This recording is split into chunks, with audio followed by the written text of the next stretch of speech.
Hello, my name is Rick Moore, and I'm the publisher of Whitecap Publications. It's a division of Fire Art Press. And today I have the pleasure of interviewing author Tawnya Torres. She's got three books with Whitecap Publications and another book with Bloodlust Publishing, and still another with Samelia House Press, right? Yeah. Okay, that's good. Could you please give us a thumbnail sketch of each of your five books? So I have two fantasy romances, one dark coming of age story, one science fiction romance, and then another which is like an erotic horror that also falls into like the paranormal romance category. That's great. You're really diverse in your writing, right? So you've written five books so far. Could you tell us which one is your favorite of all those five books? It's like it's so hard to it's like they're all my babies. Um, I love them all, but I notice like certain stories will speak to me more so at different times. Yep. But which one is your favorite? Or let me put it a different way. In all the books you've written, which is your favorite character that you've written? I think A Silent Discovery really speaks to me. I find that even though that's like one of my first books ever published, one of the first stories I ever wrote, I Yep. kind of always drift back to it. And I think a lot of it is, I mean, I love Amadeus's character, but when I wrote her book, that I really fell in love with Cade, and that's why I wanted to write his own story. Like I just really like him. Like he's a very diverse character. I feel like we don't often Yep. see like he's a very strong withholding kind of character, but when we get to his point of view we see that he's a very like emotional person, Yep. but isn't often felt like he doesn't feel like he can express that. That's really good, really exciting. How far are you in the book about Cade now? His story. I am just like I finished like the edits for it, so I'm kind of just rereading it through, see how it flows. How does it flow? It's good. I think it flows pretty good. I mean, it's very different from Amadeus's story because his is like a lot of adventure. It kind of reminds me of Lord of the Rings versus like a story of like self-discovery and self-love. But in the end, I think that we also see that he learns to love himself as well. Do you have Amadeus included in his story? Or is it? There is scenes that intertwine with like her story. So a lot of it is him growing up, all the wars that he fought, so that he could be considered worthy of her. But then there are like the scenes when he comes back to get her, and then so their stories do mesh together at a certain time in the book. But like the first half, a lot of it is kind of like his own character development. Those must be very difficult to make a successful intertwining of stories. I've seen other people do it, so I really wanted to try my hand at it. I don't know if it's any good, but we'll see. All right. Now, what in your books do any of them make you emotional, or do you feel emotions for all your books, or some of your books? Right. I think all my books make me emotional at different times in different ways. But again, I think I kind of go back to A Silent Discovery because Yep. anytime I see kind of any character that thinks that, or even in real life, a person who thinks that they're not worthy of love, it makes me very emotional. And I think Amadeus fits that arc very well. Amadeus couldn't speak, so that was really a peculiar take on the story. That really was. I mean, honestly, to have a princess that couldn't speak, was silent, that was really quite nice. It was a nice touch because Cade uh, and her, they seem such different characters, right? But you make them come together successfully in the end. I really like that. I think a lot of people enjoy this in books, like the found family, but also kind of like two people who think they're not worthy of love or that they're not good enough, Yep. kind of like Yep. finding each other. Yes, yes. It Now, gives us the warm and fuzzies. I felt warm and fuzzy when I read it. And I don't normally feel warm and fuzzies, but See, that's what I like to do. yeah, this silent discovery really moved me, So, how important is it for you to tap into the emotions of your characters, or do you? Do you identify with your characters when you're writing it, like the I vampire think novel, right? I Uh, think that even though, they're all so different from me, it's like, yep, like art imitates life, life imitates art. It's like all the characters are me, and in many ways, like I am them. And so, like, obviously I'm not like a vampire, I'm not a warlord, I'm not a scientist like Elon Musk, but in many ways, You're there's a lot of certainly not a overlap. huge princess, right? Yeah. But it's odd that you can write very well about different characters. You write male characters good, you write female characters good. You make so many sides. You reveal so many sides to yourself, to your psyche. I mean, you really, really do. Um, Now, which character that you've written about is your favorite and why? I I love them all, but I think that I always go back to like Cade and Amadeus, and almost more so Cade than Amadeus, because even though she can't speak, and there is that intrigue Right. because we get to see kind of like her personal thoughts and how she tries to communicate.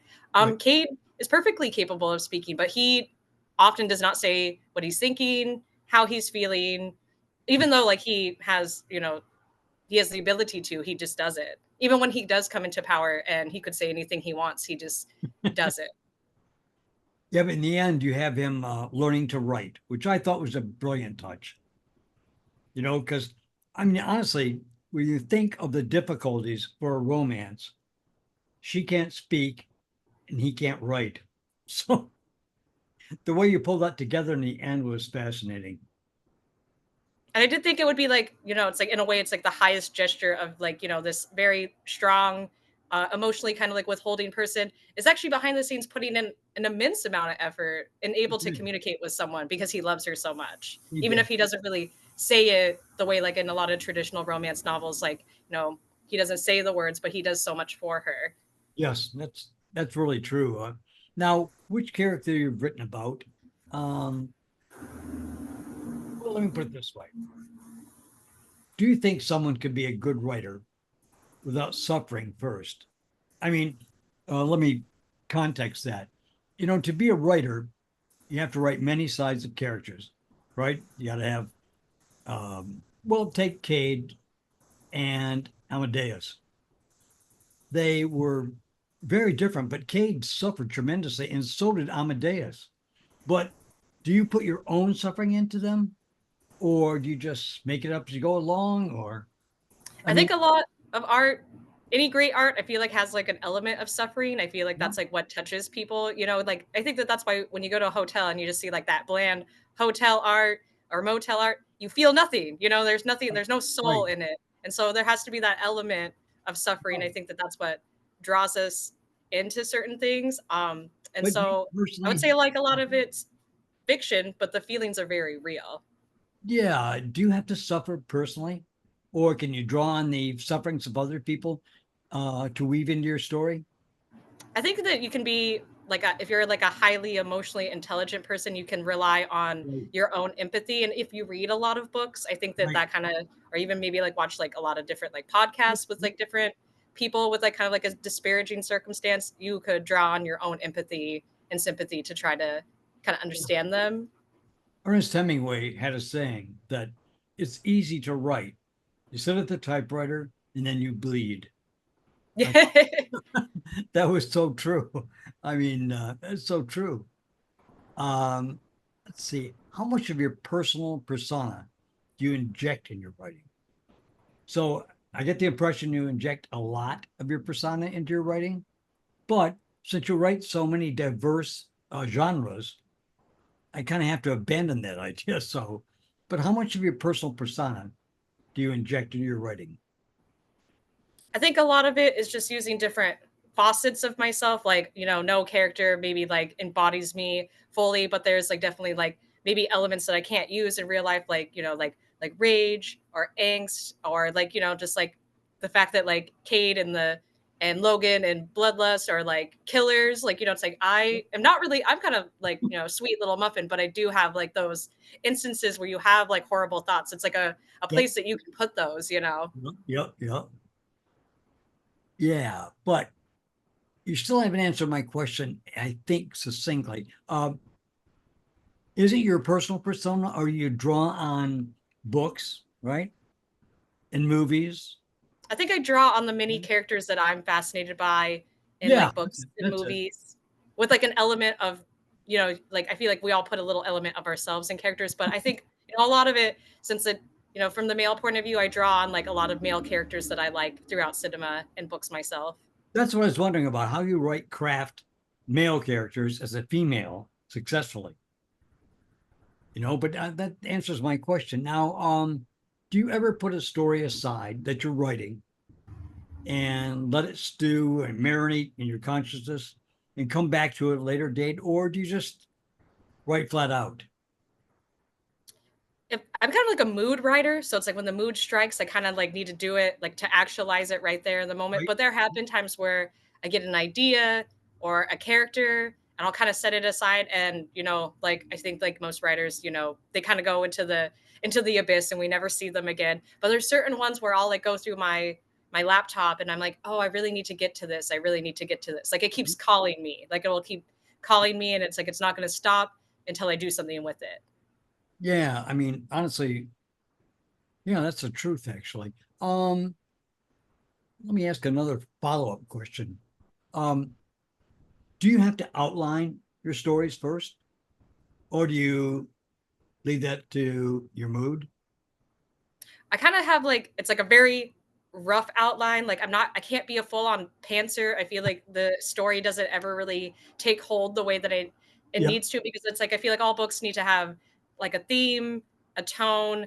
There needs to be like kind of like a resolution that I think is Right. like the bigger picture of like you're trying to say something so it's not just like a lot of literary fiction they say nothing at all and it's like somehow considered great works of art but I like to try to have sort of like like at the end of a silent discovery. It's kind of like, oh, like two people who you would think never would come together, who think that they're unworthy, kind of like across a sin, Yep. time, and other people's judgments, and they fall in love anyway. Like that. It needs to have like a certain theme in it, I think. So I try to do a rough outline. They never normally go Ah, exactly as the outline, but there needs to be a base, you know? that's true. But you seem like a rough outline person, and then you fill it in as you go along. Yeah, and there's been times where I've scrapped it. Like I actually had somebody get upset with me because I mentioned one time that when I was writing the Silent Discovery, I was like, at one point I actually really thought about killing off Finn, who is Kate's best friend, and they're like, "Why would you kill off sexy best friend?" And I'm like, I didn't do it, but it was like something I thought needed to happen. But then Yep. I realized that I was like, no, Finn needs to remain throughout the story is like sort of um not only is he Cade's friend, but Amadeus starts to see him as her friend as well. By the way, you seem to write very well in the third person, and you write very well in the first on this like the first person point of view, right? So do you find that difficult to do, or I usually draw on first person. I feel like it's like because I think that a lot of my writing, like romance novels, tend to be really emotional. I think people want to be in the eye of the character, but yep. there's a lot of books that I really love that are third person, and I feel like have to be third person to kind of convey what needs to be conveyed. Like I don't think Harry Potter could have been like a first person point of view series because it would be so limited in a sense. Yeah, that seems to be right, actually. Like a Now, lot of high fantasy, I think needs like that third person, but romance I think does better in first person. Chuck Palahniuk is like the only person I've really seen be able to pull off second yep, person yep. really well. It's really true, actually, because not many people write second person very well. They just don't. Now, how do you balance the demands of a writer with your personal relationships? So, I mean, honestly, do you have to block out the other person to write? I usually so I'm like I have to, I have my day job. I have like all, I'm busy throughout the day and I find that I really like writing at night because it's like the house is quiet, it's like dark outside. No one really needs me. Like there Yep. is like that pressing feeling of like throughout the day like someone needs my attention so I can't just be, daydreaming all the time. But at night I really like to kind of like let that daydreamy kind of feeling take over. Now, how late do you stay up and write? You write 3 hours or 2 hours or 1 hour? I usually try to give myself like I try to write for 1 hour, and if I can write for more, that's great. But I find like if I'm kind of trying to push it too hard, it's like I'll go back to read it the next day, and I'm like, this is just like a word salad. Like I don't even know what I'm trying to say right now. All right. Now, by the way, could you say the names of the 5 books that you published so far, so the audience will know? All right, so I have A Silent Discovery. That one's probably the most popular, the most It's a well-known. It's great book.